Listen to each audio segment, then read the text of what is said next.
Hello, welcome back to another episode on Kevin's Candy Club. Today, I want to build a minigame. I wanted to make a farm and a minigame with the Creaking. And I think I've been toying with this idea of red light, green light, because when you look at them, they stop moving. So we're going to do that here, and I'm going to build that right behind us. So I've got to tear down this forest, and this will kind of become our gaming district, I guess. So I'm going to start that now.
So I built the first version of this farm, and I got some help from Planet Girl decorating the area. We were trying to get it put together so we could try it out for a little event we had on the server.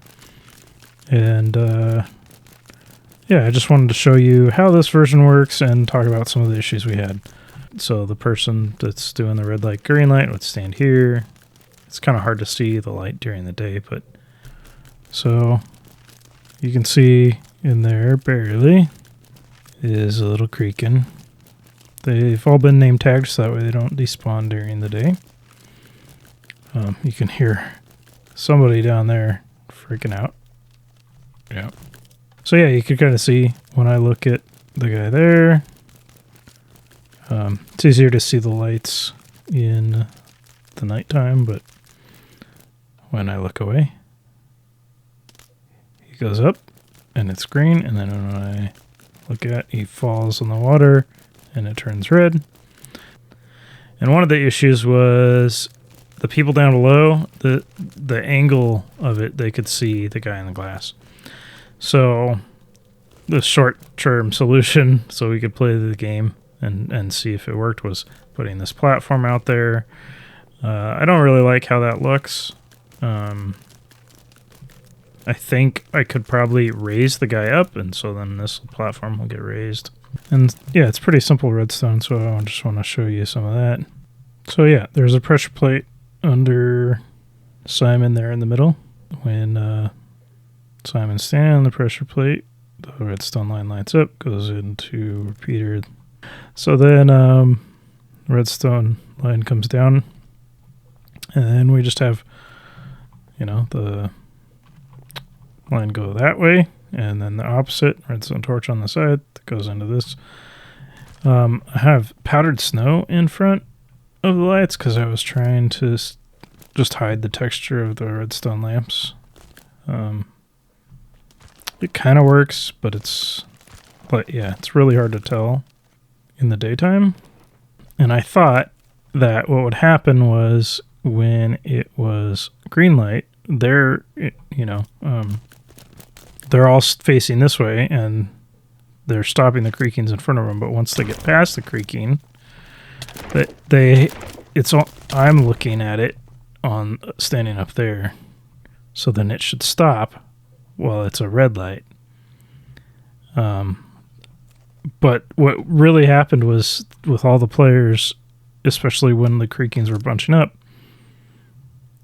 is that they were all stopped most of the time. And I think the other thing is we didn't have these fences up here. We just let all these Creakings wander around, and so what we found is that they weren't lined up with their heart. And then you would be punching a creaking. Oh, did I even explain? The goal of the game is, it's a farm too. So the goal is to get down and back with as much resin as possible. And it wasn't well defined, so there was like no end. People weren't clear on like, okay, so should I go back now? So that's something we need to change. And if you're punching a creaking and then it's generating resin on the opposite side of the room, then that's somebody else can collect that. And I was kind of, I don't know. I mean, it could be strategy, but it seemed a little unfair because I could just stand there gathering the resin while you're punching the creakings and generating it for me. So yeah, definitely got to think about that and have better design. So yeah, his heart's over here. So we're gonna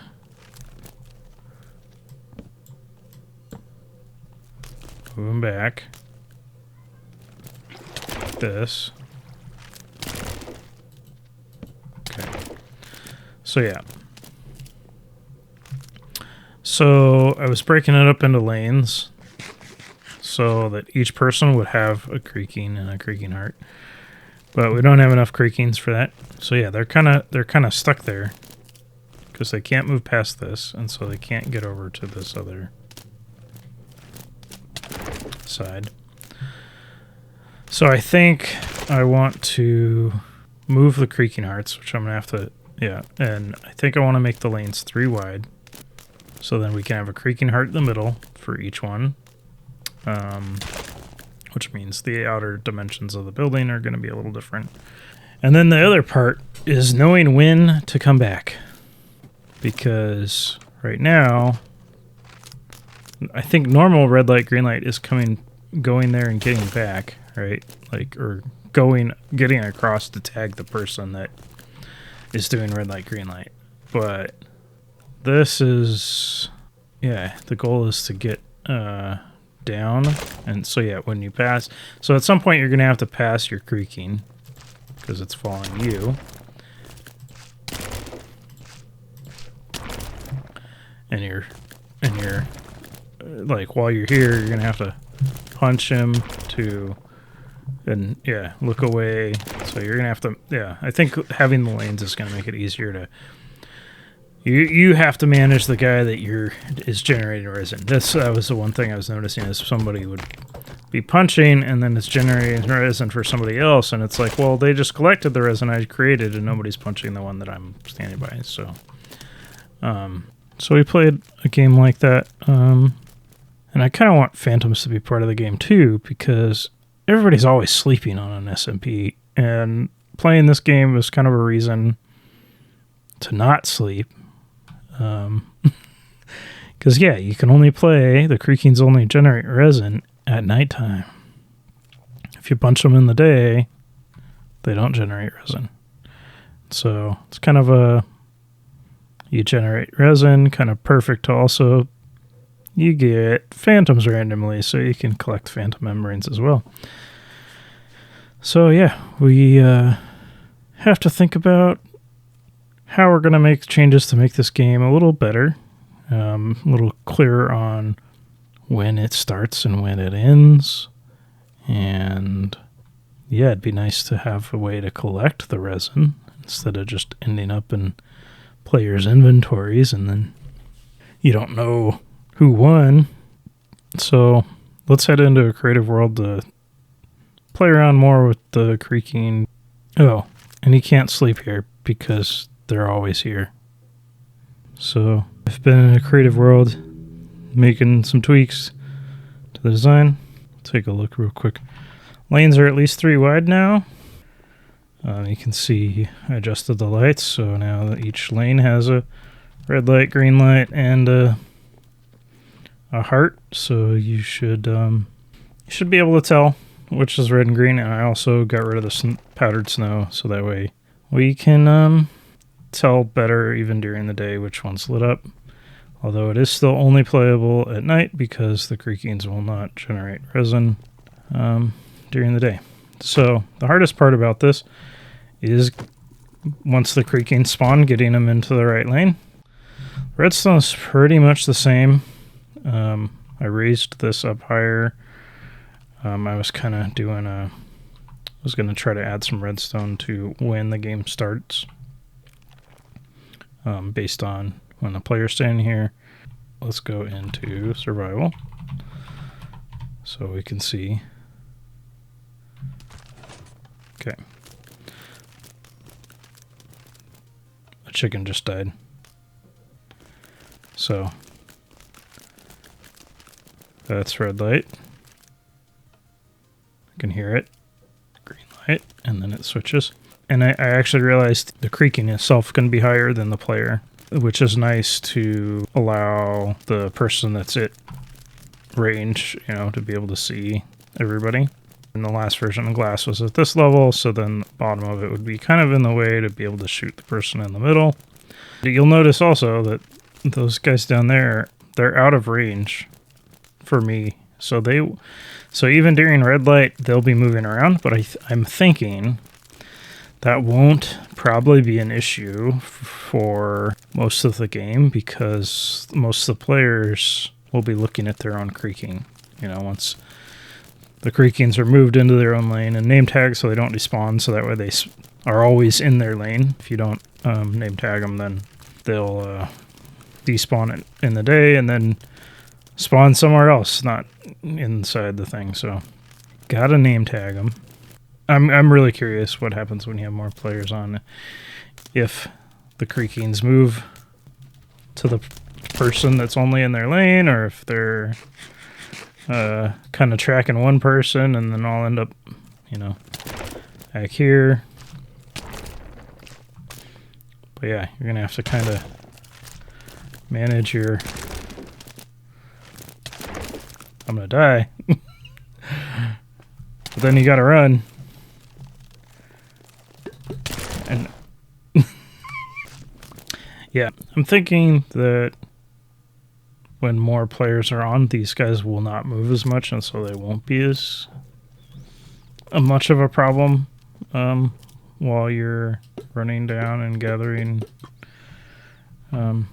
stuff. And then also wanted to move the front area, give that more space because it was very narrow before. So kind of working on that and then trying to figure out how to collect the resin.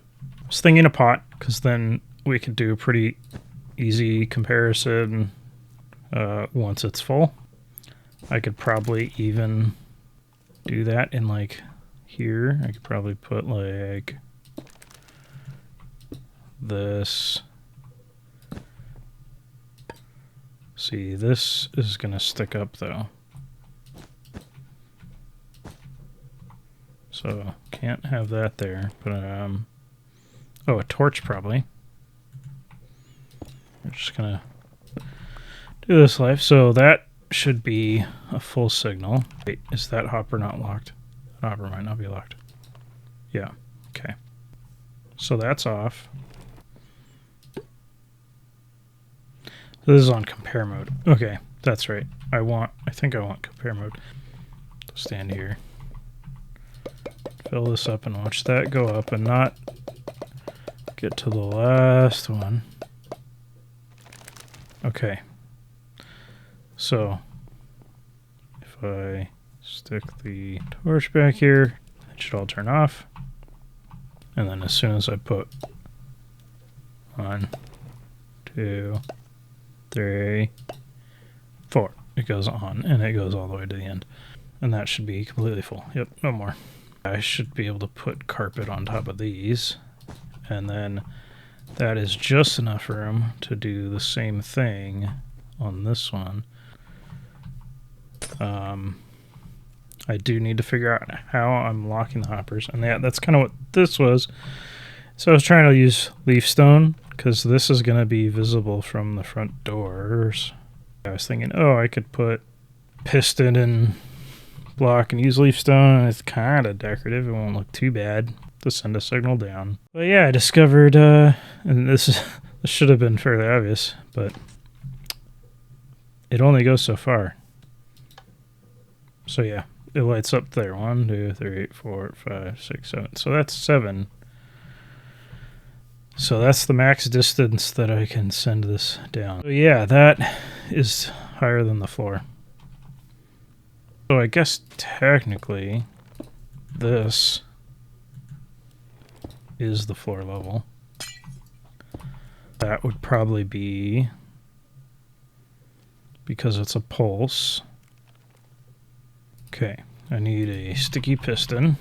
And then probably a redstone block, so that way it's on when you step on it and off when you get off it. So we could do that. Because it's a short pulse, I'm pretty sure it'll spit out the block. Yeah. And then it pulls it back when I get off. And that is under the floor. So the hardest part then is, how do I not interfere with this? Because this, I think, would be used to lock the hoppers while the game's going on.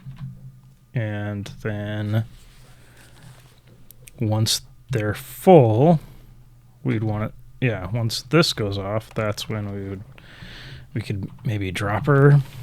And then we probably want hoppers going to one side or the other to collect it all after the game's done.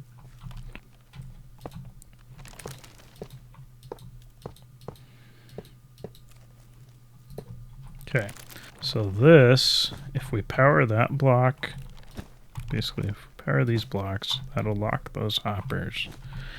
And we want that powered right now. We could do repeater on top. So it only goes into this hopper. And then... and this guy's got to connect up to the redstone block here.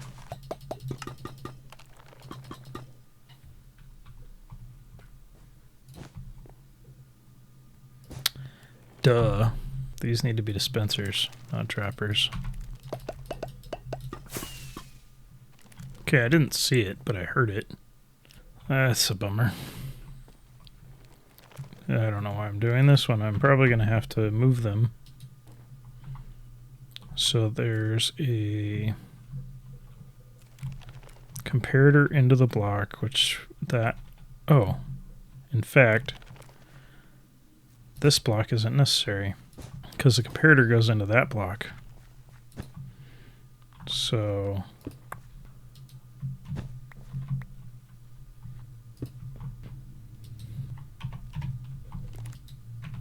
oh, thankfully the contents got moved too. Yes. Okay. Awesome. That's what we're going to do then. Carpet everywhere. I think we're pretty close to needing to test this again with players to tell what needs fixed and stuff. Unfortunately, I don't know that I'm going to get that done in this episode. Yeah, there's a lot more redstone I could do to this. But I feel like, at this point, if somebody's standing on the pressure plate the whole time, red light, green light, they fill the thing, that signals the end of the game. We don't need a timer. And then, yeah, somebody fills that, firework goes off, signals the end of the game, then they step off, and then that's when these get all collected. We would just have to make sure that the pot's empty. How do we tell that the game's ready to play again? That they're all empty? I mean, it could almost even just like that is that block. I'm curious now. So that is locked, so the game is on.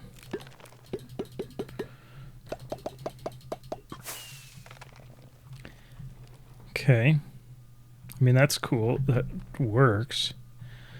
So then the problem, I guess, is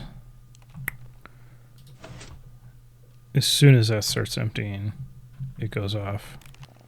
We could put comparators on these. I like the light too, actually, because firework is the initial like thing we can hear. I guess I don't need to monitor every hopper. I could just monitor. So when this is lit up, that extends this piston. We know things are flowing in. Need to figure out how to incorporate this leaf tower into the design. Like that. And so even when it pops down, you're not seeing the piston head. We could almost incorporate the leaf in a bubble elevator, but that would stick it here. So I'm just gonna try to design a little something more interesting here, I guess. We can give a little more unique shape to the front. I just realized I might be able to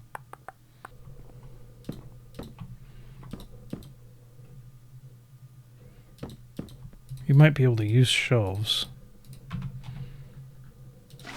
for bubble elevators. They look so much nicer than signs or fence gates, and I'm excited that I just thought of that.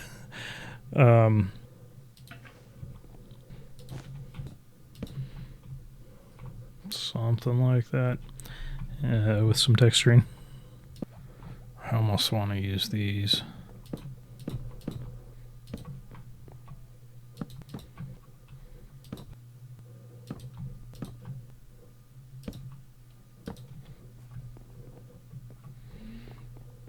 We're making this place look fancy. So you got a little table, you can set your spawn.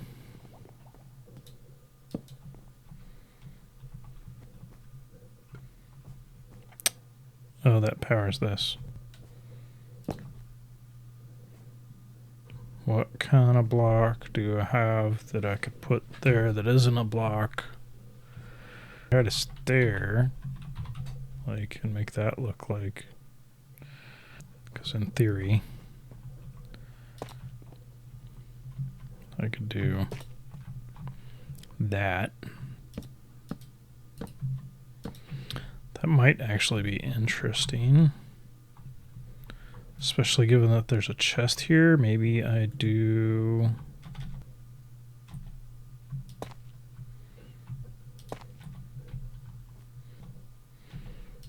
You can still open it.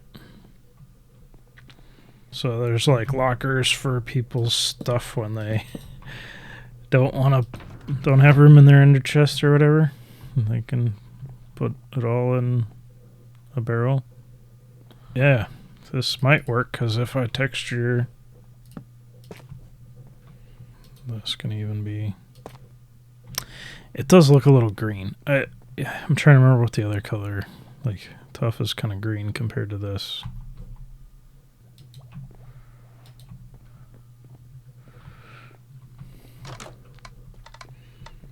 I mean, if we're not planning on working on design here, and there's going to be some texturing. I still need to work on like what this outline here is going to be like. Probably want to figure out lighting here. Actually, it's not bad because of the frog lights. That's not bad for a shape. Yeah, do this.